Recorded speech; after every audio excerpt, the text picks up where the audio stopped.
माधवा हा आलो. याचं ताट घेऊन ये बाळा. हो हो आणतो. आलो. हे घे. ठेव इकडे. हे पूजेचं ताट. हे बघा.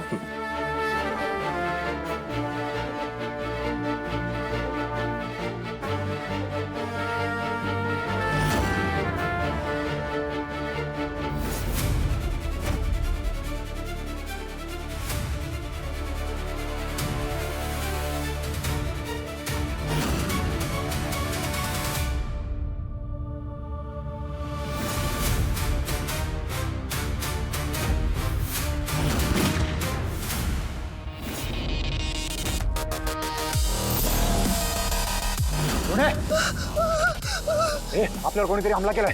तिला घेऊन जा आतमध्ये रूम मध्ये. लवकर उचला.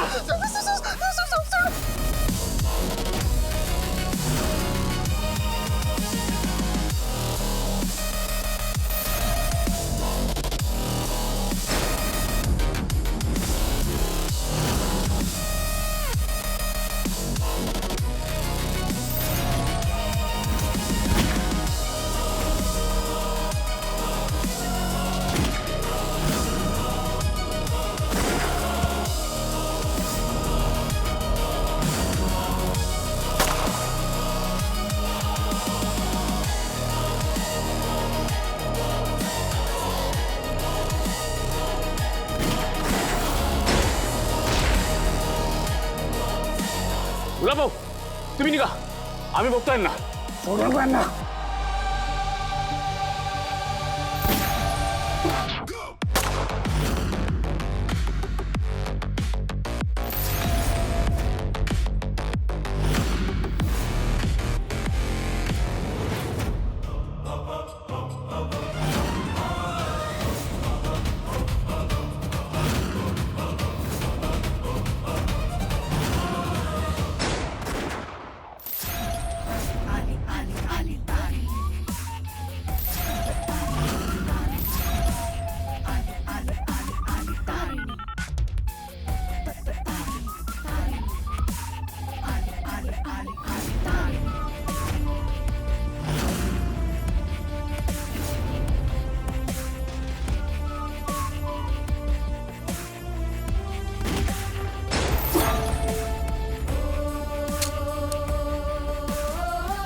बस बस गुलाबच्या दरवाजाच्या मागे.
गुलाब सटकलाय पुन्हा हातात ना. काव्या कुठं आहे? सोडा मला, सोडा. कोणी आहे का बाहेर? कोणी आहे का? सोडा मला. कोणी आहे का तिकडे बाहेर? सोडा मला. सोडा मला इथं. सोडा. सोडा.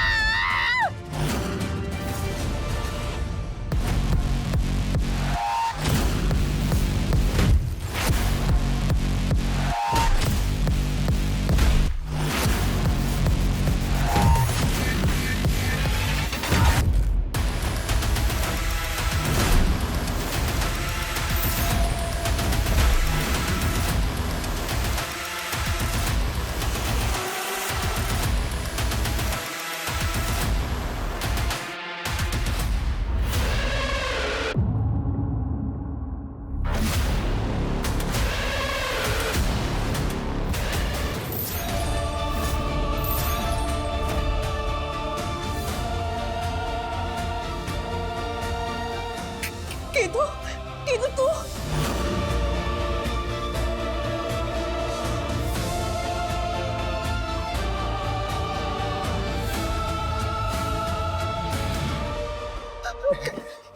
चल पटकन. केतू तू तू तू मला माहिती होतं तू नक्की मला वाचवायला येशील. तू आलास ना. Thank you so much Ketu. Kavya ही वेळ नाहीये आपल्याला इथून लवकर निघायला पाहिजे. चल तू इथून लवकर. पण म्हणतात ना गाठी ना सर्व स्वर्गातच बांधलेल्या असतात. ते बरोबर आहे. अगदी हो, बरोबर जशी आहे. माझी आणि तारिणीची बांधली आहे स्वर्गात तशीच ना तू चल इथं आणि पटकन. माझी तर गुंडांनी बांधली ना. पण केतू तू मला किडनॅप होताना बघितलं होतंस ना म्हणून तू पाठलाग करत आलास ना. तूच मला संकटातून वाचवलंस. You are the best Ketu. You are the best. आणि माझ्या रामाने सीताला वाचवलंच. सीता कसली शूर्पणखा आहे. काय चल पटकन निघायचं पण ते आपल्याला. गुंड कोण होते? खूप डेंजर होते रे केतू. अगं मला नाही माहिती खरंच. खूप डेंजर होते ते. हो आपण निघायचं इथनं आता. एक आधीच मिनिट, एक मिनिट. काय. तू हे सगळं आईला सांगणार नाहीयेस. प्लीज आईला सांगू नकोस काही नाही तर मी खूप ओरडा खाईल. अगं मी नाही सांगणार. आणि तू त्यासोबत तू पण ओरडा खाशील. आणि मग ना मी या गुंडांच्या हाताने मेलेलीच बरी. नाही हे बघ मी कोणाला काहीच सांगणार नाही. आता इथनं निघायचं का. या गुंडांमुळे ना मला असं घाबरल्यासारखं होतंय. आणि एक सांग काय. तू परत तारडीला भेटायला नाही अरे जाणार नको ना? त्यावेळी नको प्रश्न. तू चल यार पटकन. आत्ताच हाती लागलेल्या माहितीनुसार MNN चॅनलवरती झालेल्या बापूराव जामखंडे यांच्या इंटरव्ह्यूमुळे त्यांच्या पक्षाला खूप मोठा फटका बसल्याचं समोर येत आहे. बापूराव जामखंडे ज्यांची ख्याती महाराष्ट्रातच काय तर संपूर्ण देशाच्या राजकारणात पसरलेली आहे. त्यांच्यावर चौकशी करण्यासाठी न्यायालयाने एक कमिटी नेमली आहे. जोपर्यंत ती चौकशी पूर्ण होत नाही तोपर्यंत त्यांचं मंत्रिपद स्थगित केलं गेलेलं आहे. मीडियाची ही खरी ताकद MNNच्या इंटरव्ह्यूने संपूर्ण महाराष्ट्राला दाखवून दिलेली आहे. MNNच्या या इंटरव्ह्यू नंतर त्यांच्यावर आणि त्यांच्या पक्षावर एवढा मोठा परिणाम होईल का. त्यांना सगळ्यात प्रिय असलेली त्यांची खुर्ची आणि सत्ता यावर गदा येण्याची शक्यता आहे का असे अनेक प्रश्न आता जनतेसमोर उपस्थित झाले आहेत. फायनली बघतोयस युवराज, एक चूक तुमचं सगळं आयुष्य बिघडवू शकते. खरंच त्या दिवशी केदारने इंटरव्ह्यू घेण्याची हिंमत केली म्हणून आज आपल्याला हे दिवस बघायला मिळतात. तुला सांगू युवराज, चांगल्या कर्मांचं फळ मिळतं. ते मिळायला थोडासा वेळ लागतो पण मिळतं नक्की. त्याची जशी फळं मिळतात तसे परिणाम सुद्धा भोगावे लागतात. तू विसरलीस का आपल्या घरावर हल्ला झाला होता आणि तेही घरामध्ये फक्त बायका असताना. ताई कोणाला काही झालं असतं तर. पण काही झालं नाही ना, कारण आपली बाजू बरोबर होती युवराज. तेव्हा नाही झालं पण आता ऑलरेडी झालं असेल. या घरच्या त्या बोगस मोठ्या सुनेचा गृहप्रवेश एकदा झाला पण दुसऱ्यांदा नाही होऊ देणार हा युवराज.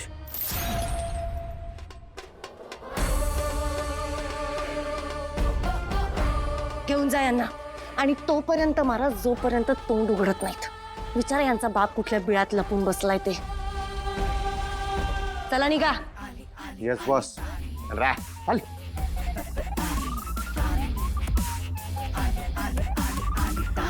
या वेळेला पळून गेलास गुलाब, पण आणखीन किती पळशील. तुझ्या पापांचा घडा आता भरलाय. तुला मी लवकरात लवकर पकडणार.